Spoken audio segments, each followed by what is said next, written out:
नमस्कार, मैं हूं नंदिनी शुक्ला।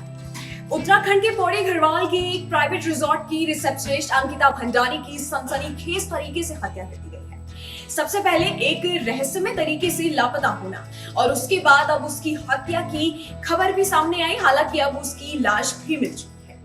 बता दें कि 18-19 सितंबर से लापता हुई इस लड़की को इंसाफ दिलाने के लिए लोग जस्टिस की मांग भी कर रहे थे। यहाँ तक कि अंकिता के पिता थाने में अपनी शिकायत लेकर भटक रहे थे और जिस पूर्व मंत्री के बेटे पर आरोप था उन्हें पुलिस स्पेशल चाय पिला रही थी। इस तरह के तमाम दावे सोशल मीडिया पर वायरल हुए। तब 23 सितंबर को उत्तराखंड की पुलिस ने अंकिता भंडारी केस का खुलासा किया।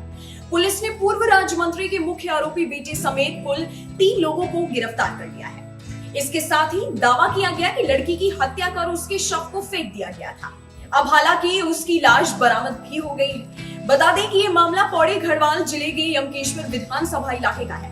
यहाँ पर पूर्व दर्जा प्राप्त राज्य मंत्री विनोद आर्य के बेटे पुलकित आर्य का रिजॉर्ट है। इसी रिजॉर्ट में अंकिता भंडारी बतौर रिसेप्शनिस्ट काम करती थी। अभी उसे कुछ महीने ही काम करते हुए थे। अंकिता भी इसी रिजॉर्ट के एक कमरे में रहती थी। ये पता चला कि पिछले कुछ दिनों से वो मानसिक रूप से परेशान है। इसलिए 18 सितंबर को रिजॉर्ट मालिक और अन्य दोस्त ऋषिकेश घूमने ले गए थे। इसके बाद रात में सभी लोग लौट आए थे, फिर सभी लोग अपने अपने कमरे में चले गए थे। अगली सुबह 19 सितंबर को अंकिता रिजॉर्ट कमरे से गायब मिली थी। इस बारे में जानकारी होने पर अंकिता के परिजन ने पुलिस में शिकायत करी, लेकिन शुरुआत में कोई कार्यवाही नहीं की गई। यहाँ तक कि रिजॉर्ट मालिक पुलकित आर्य और मैनेजर भी भाग निकले, लेकिन पुलिस ने भी कोई कार्यवाही तब तक नहीं करी। हालांकि इस पूरे मामले को लेकर पिछले कुछ दिनों से सोशल मीडिया पर लोग लगातार पोस्ट भी कर रहे हैं। #Justice for अंकिता भंडारी भी ट्रेंड कर रहा है। जानकारों की मानेंगे तो ये दावा किया गया कि अंकिता के पिता थाने के बाहर चक्कर काट रहे थे। वहीं मामला तूल पकड़ने पर जब आरोपी पुलकित के पिता थाने आए तो उन्हें पुलिस सम्मान के साथ बैठाकर उन्हें स्पेशल चाय पिला रही थी। ऐसे में आखिर कैसे मिल सकता है किसी भी लड़की को इंसाफ, ये सवाल हर किसी के मन में है। अब इस मामले को लेकर हालांकि सोशल मीडिया पर लगातार पोस्ट भी किए जा रहे हैं। सोशल मीडिया पर अंकिता की आखिरी कॉल और एक व्हाट्सएप चैट भी वायरल हुई है, जिसमें कॉल पर अंकिता रो रही है। रोते हुए बता रही है कि उसने एक बहुत गलत काम किया है। फिर जो 18 सितंबर की चैट है उसमें लिखा है कि उसने मुझे किस करने की कोशिश करी। दूसरा पूछता है कि किसने? पुलकित ने। तो हाँ जवाब देते हुए वो कहती है कि वो समझता क्या है अपने आप को। इस चैट और आखिरी कॉल से पता चलता है कि अंकिता के साथ गलत हुआ था, जिसकी वजह से वो शायद डिप्रेशन से जूझ रही थी और यही उसकी हत्या की वजह भी बनी।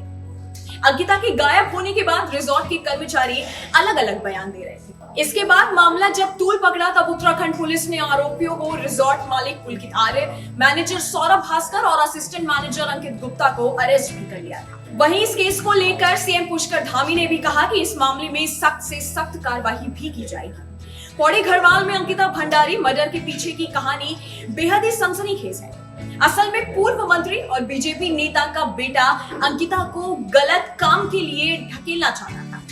इसके लिए वो लगातार इस पर दबाव बना रहा था। मीडिया रिपोर्ट्स के मुताबिक दावा है कि अंकिता को देह व्यापार के धंधे में ढकेलना चाहता था।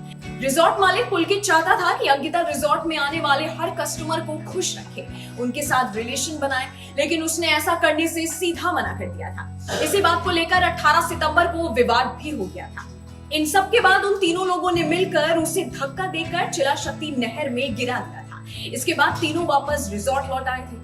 पुलिस की जांच में सीसीटीवी में दिखा कि जब रिजॉर्ट से एक स्कूटी और एक बाइक पर अंकिता समेत 4 लोग बाहर निकले थे, लेकिन देर रात में लौटे सिर्फ 3 ही थे। अंकिता नहीं लौटी थी। तभी ये समझ आ गया था कि अंकिता के साथ अनहोनी हो चुकी है, लेकिन तीनों आरोपी पहले पुलिस को इधर उधर भटकाते रहे। आपकी जानकारी के लिए बता दें कि 18 सितंबर की शाम को चारों एक बाइक और स्कूटी से रिजॉर्ट से निकले थे। इसके बाद सभी बैराज होते हुए एम्स के पास पहुंचे। इसके बाद पुलकित अंधेरे में रुका तो और भी लोग उठ गए। उसके बाद तीनों ने शराब पी। इसके बाद अंकिता से पुलकित बात करने लगा, उसे समझाने लगा। वो कह रहा था कि अंकिता अपने साथियों के बीच हमें बदनाम करती है, दूसरों को कहती है कि उसे कस्टमर से रिलेशन बनाने का दबाव बनाया जाता है। इसी बात को लेकर अंकिता गुस्सा गई। अंकिता ने कहा कि मैं रिजॉर्ट की पूरी सच्चाई सबको बता दूं। इतना कहकर गुस्से में अंकिता ने पुलकित का मोबाइल छीन लिया और नहर में फेंक दिया। इसके बाद पुलकित भी गुस्से में हाथापाई करने लगा और अंकिता को धक्का देकर नहर में गिरा दिया। इसके बाद तीनों वहां से रिजॉर्ट लौट आए। वहां पर शेफ मनवीर ने जब पूछा कि अंकिता कहाँ है, तो इन लोगों ने कह दिया कि वो हमारे साथ गई ही नहीं थी। अगली सुबह दावा किया गया कि अंकिता और पुलकित दोनों हरिद्वार चले गए, लेकिन लगातार सवाल उठाए जाने के बाद पुलिस ने तीनों आरोपियों को गिरफ्तार कर लिया। इस वीडियो में फिलहाल इतना ही। हमारे YouTube channel news state Uttar Pradesh Uttarakhand पर तमाम विषयों पर न्यूज है और भी लेटेस्ट जानकारी के लिए आप हमारी वेबसाइट newsstationtv.com पर विजिट कर सकते हैं। जाते जाते हमारे वीडियोस को लाइक करना और बेल आइकन को प्रेस करना मत भूलिएगा, ताकि हर न्यूज अपडेट सबसे पहले आप तक